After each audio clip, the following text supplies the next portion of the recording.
eléyìí tí ó tún ṣe àǹfààní fún ìran ọmọ Oòduà lónìí. Bàbá wa lànà tí ìran Yorùbá, a kí káàbọ̀ sí àárín wa. Ẹ káàbọ̀ sáà. Ẹ ṣé, mo dúpẹ́ púpọ̀, ẹ kú iṣẹ́ tẹ́ ń ṣe fún Yorùbá. Ọlọ́run á tọ́jú gbogbo wa o, á tọ́jú gbogbo yín tọmọtọmọ. Ilẹ̀ Yorùbá nation tá a dẹ̀ fẹ́ gbà yà á gbà á, ẹ̀yin náà lẹ máa jẹ́ àwọn ọmọ pé aráyé ń béèrè lọ́wọ́ ẹ̀ pé kí la ti ń ṣe lé, kí la ṣe máa ṣe tọ̀.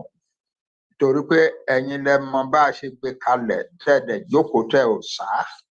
A dúpẹ́ lọ́wọ́ Ọlọ́run fún yín o, ẹ kú iṣẹ́ náà. Ọ̀rọ̀ tí mo fẹ́ bá yín sọ lénìí kì í ọ̀rọ̀ bíi pé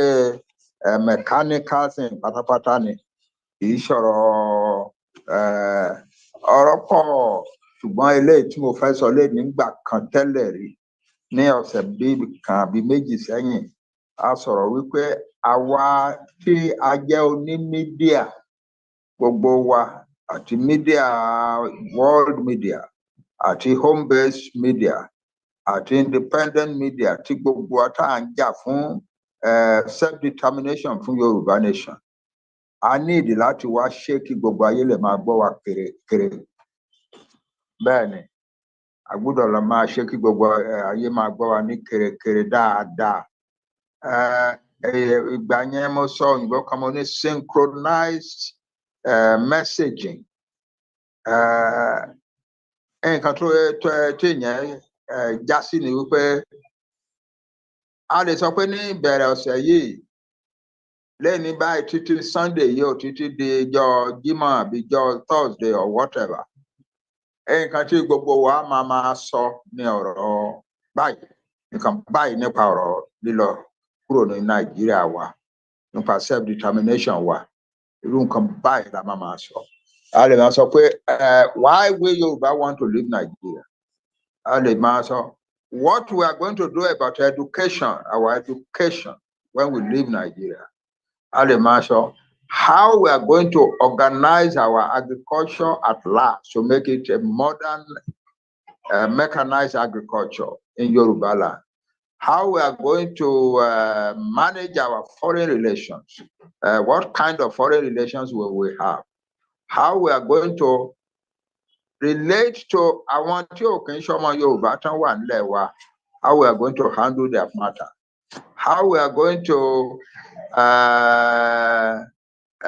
organize a technological education láàrin àwọn ọmọ wa táwọn á lè di number one kádò gbogbo ayé. So everything, you know, how we can make our young people technologically so knowledgeable that they will rise to the top of almost every technology organization in the world. Gbogbo nǹkan wọ̀nyẹn ni a nídìí láti jókòó, a máa jókòó ká ṣe ni. Ọlọ́run dẹ̀ ṣe é, kì í ṣe pé a ṣẹ̀ bẹ̀rẹ̀ sí máa jókòó ká máa kọ́, no. Àti kọ́ ṣáájú. It's about 35 or 36 different topics, a total of about 100 pages. Ẹni tí a máa yan alága àbí aṣáájú àbí coordinator fún synchronized messaging ni, tó jẹ́ pé òun ló máa sọ fún wa níbẹ̀rẹ̀ ọ̀sẹ̀ pé nǹkan báyìí la máa sọ lọ́sẹ̀. And the material is on so page ìwé tó wà lọ́wọ́ yín, gbogbo yín láti fún ọ. Kò sẹ́ni ní tí ò tí ní dání. Tẹ́ bá lọ wo page báyìí ń bẹ̀, ẹ rí bẹ̀, ẹ kà á, kábàájú kí gbogbo akábàájú máa sọ èdè kan náà sí ayé. Àti dé stage yẹn ní struggle wa. Ọ̀pọ̀lọpọ̀ náà àwọn ọmọ wa tán pariwo káàkiri ńlẹ̀ Yorùbá nation, tí àwọn tí ò mọ nǹkan kan bá dá wọn dúró, tí wọ́n bá béèrè lọ́wọ́ wọn pé kí ni ọ̀rọ̀ Yorùbá nation jẹ́, àlàyé tán lè ṣe kò yé wọn, wọn ò mọ̀. Àwa la gbọ́dọ̀ fi yé wọn, àwa la gbọ́dọ̀ ṣe kán mọ̀. So that is the idea of unified messaging, synchronized messaging for forever until we have our country. Ìgbà tá a bá dẹ̀ wá ní country wa tán, tó bá ní nǹkan mìíràn tá a fẹ́ máa ṣe ń gbà yẹn, a máa ṣe. Ṣùgbọ́n before we have our country, until we have our country, a máa ṣe unified messaging yẹn or synchronized messaging kí gbogbo ayé bá lè máa gbọ́ wa kèrèkèrè. Ayé ò gbọ́ wa tó. Ayé ò gbọ́ wa tó. Ọ̀pọ̀lọpọ̀ náà àwọn ọmọ wa gan-an tán pariwo Yorùbá nation tó bá bẹ̀rẹ̀ kí ni Yorùbá nation yìí tí ẹ máa já sí nígbà kí ló ṣe kí ni àṣà àwọn èèyàn wa nílé ìṣàwọn ní kí ni ìsíkọ́tò gbogbo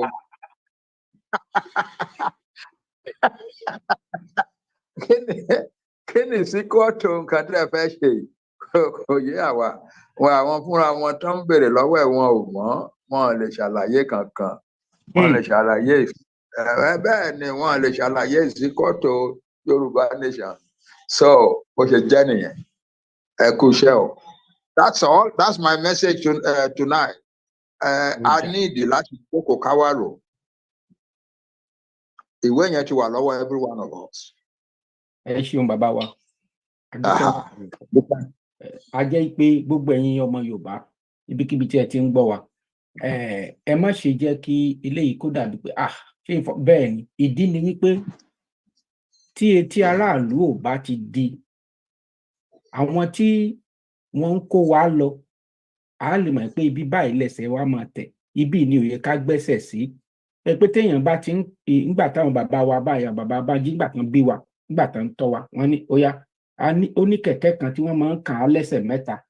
àwọn máa fi kẹ̀kẹ́ yẹn wọ́n máa fi practice ẹgbẹ́ gbà tí bàbá wa sí táwọn mi ti ń gbà pé àwọn àtúnṣe nítorí ọjọ́ iwájú àwọn nǹkan tó jẹ́ wípé yóò fi irú ẹni tó ń béèrè sí pé Sunday wálé lórí iṣẹ́ àti òní what is the next step to get out from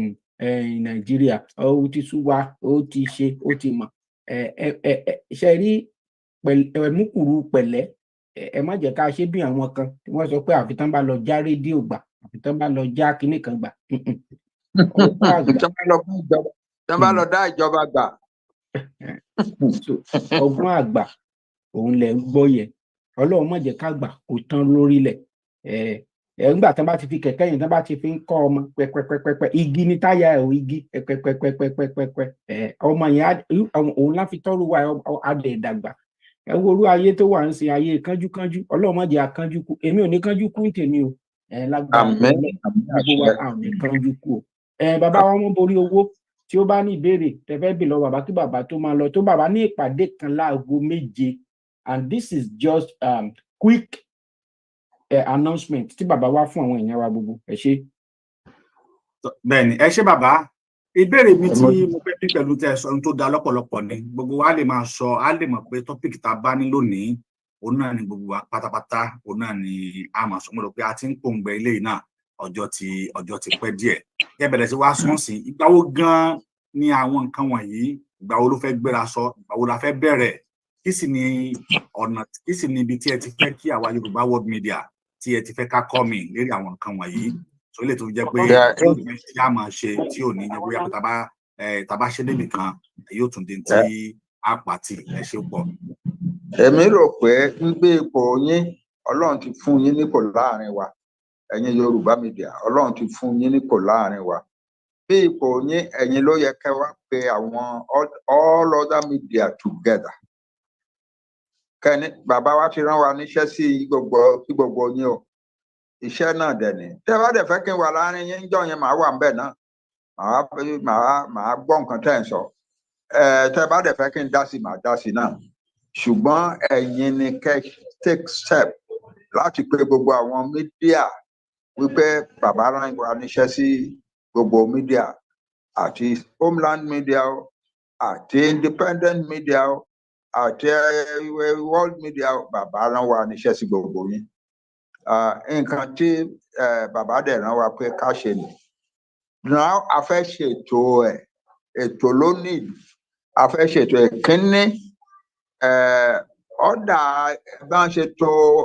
àwọn subjects wọ̀nyẹn bíi 35 different subjects nǹkan báyìí la máa ṣe ní tá a bá ní country wa tán nǹkan báyìí la máa ṣe tá a bá ní country wa tán nǹkan báyìí la máa ṣe tá a bá ní country wa tán and so on ó ti wà ń bẹ̀ all of it is there so bá a ṣe máa mú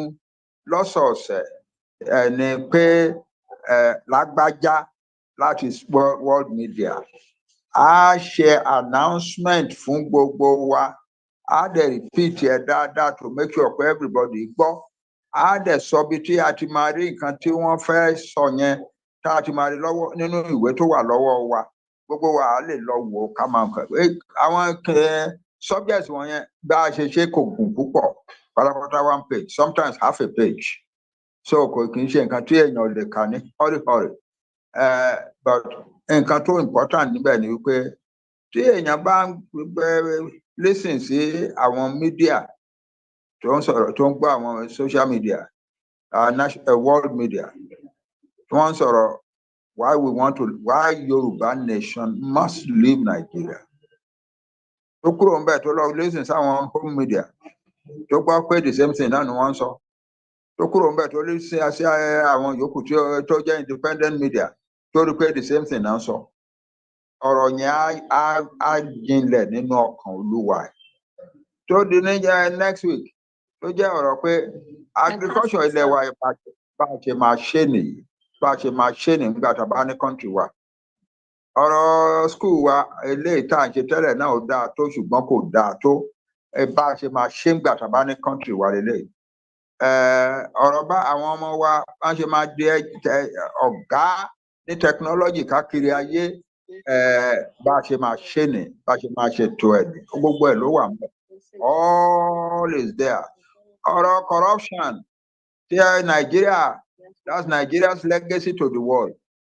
corruption that's Nigeria's big gift to the world ọ̀rọ̀ bá àwa ṣe máa ṣe tí Nigeria tí àìsàn corruption Nigeria ò ní wá sí ilẹ̀ tiwa gbogbo wọ̀nyí ló wà mọ́ bá a ṣe máa ṣe politics tiwa bá a ṣe máa ṣe politics tiwa bá a ṣe máa handle ọ̀rọ̀ political party etc gbogbo ẹ̀ ló wà ń bẹ pátápátá àti bí mo dẹ̀ ṣe sọ kì í ṣe nǹkan gígùn kì í ṣe pé ẹ máa lọ máa ka péjì méjì mẹ́ta mẹ́rin half a page 1 page quick so that àmọ́ nǹkan tí kálukú á máa sọ nínú ọ̀sẹ̀ yẹn that is all so ẹ̀yin world media dem ma take it the first step call a meeting of all the media announce to them this is what Baba wants us to do. Tẹ́ bá fẹ́ kí n wà ń bẹ̀ ǹjọ́ yẹn I'll be glad to be there. And ẹ̀ẹ́dẹ̀ wá yan ẹni tó a máa jẹ́ coordinator tó máa coordinate tó máa sọ fún gbogbo àwa media at the beginning of the week pé nǹkan báyìí la fẹ́ sọ̀rọ̀ lórí ẹ̀ lọ́sẹ̀. Tẹ́ bá dẹ̀ ṣíwèé tó wà lọ́wọ́ yín page báyìí ló wà. Ó tán, that's all. Ẹ ṣeun bàbá wa, àgbà.